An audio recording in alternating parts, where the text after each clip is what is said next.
Prize मिला था जिस थीसिस पे दैट वाज इकोनॉमिक बिहेवियर। सो वो उसका सब्जेक्ट ही था कि सोसाइटी का बिहेवियर कैसा होता है in matters related to economy that has a huge impact on economic growth. So this we are contributing at different levels. The work culture, the social culture, the behavior culture. More than one agency can get involved. नहीं, आप पहली बार कुछ और कहिए, आपने कहा UT का tender होता है। सर यूटी पे यूटी लेवल पे होता है, जब रिलायंस आया उसने उठाया होता है। तो आगे क्या ये जो एस्पिरेशन डिस्ट्रिक्ट की एक्सरसाइज हुई है, दिस इज जब हमसे पूछा जाएगा तो we should be able to tell this was the constraint. वही बार बोला तो आई शुड बी स्पेसिफिक करिए, बाद में आप आपको कॉम्पनसेट करें क्या करें, कि मतलब इशू तो फ्लैग ऑफ कर सके ना सर। नेक्स्ट और उससे आपका फ्रूट का सारा काम रुका होगा, ये काम नहीं हुए थे बारामूला में। जैसा कि आप सब जानते हैं कि हिंदुस्तान भर में 2018 में प्रधानमंत्री मोदी जी के ही इनिशिएटिव से एस्पिरेशनल डिस्ट्रिक्ट्स की एक कैटेगरी बनाई गई थी, एक साइंटिफिक बेसिस पर, नॉट बैकवर्ड डिस्ट्रिक्ट्स।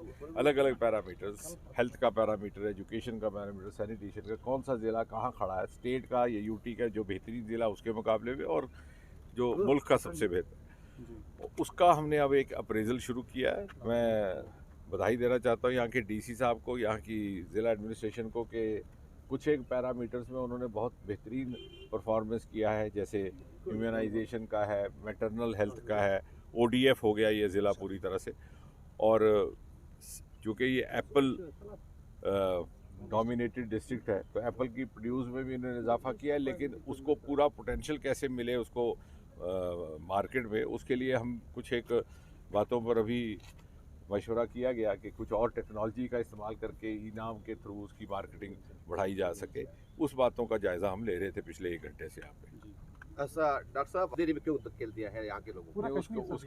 उसकी भी बात हुई है। इनके पास कुछ एक पहले दुश्वारियाँ थी कनेक्टिविटी की, लेकिन वीटीसी साहब ने बताया कि पिछले गुज़श्ता कुछ वक्त से उस पर इन्होंने कुछ एक बेहतरी की है, और मुझे यकीन है कुछ एक इनकी जो दिक्कतें हैं वो हमने आज नोट की, और मैंने इनसे कहा कि आप हमें उसका एक नोट भी बना करके दीजिए। हम जो मुतलका वहाँ पर महकमे हैं और जो मंत्रालय हैं दिल्ली में, उनके भी संज्ञान में लाएंगे और कोशिश करेंगे कि पूरी तरह से इनका ताउन किया जा सके। जैसे आपने ठीक बताया कि इस तरह का है अगर, और शायद इस साल गर्मी भी थोड़ी जल्दी शुरू हो गई इस मौसम में, तो इन सारी दिक्कतों का जो इनके दायरे से बाहर है, कुछ एक ऐसी दुश्वारियां, उनका कैसे निवारण हो, उसके लिए भी हम इनका ताउन करें। लोग उम्मीद करते थे कि यहाँ पर, लेकिन अगर आप हमारे साथ थोड़ी देर बैठते तो हम आपको स्टैटिस्टिक्स दिखाते कि जो तब्दीली हुई है वो भी बीजेपी के आने के बाद ही हुई है।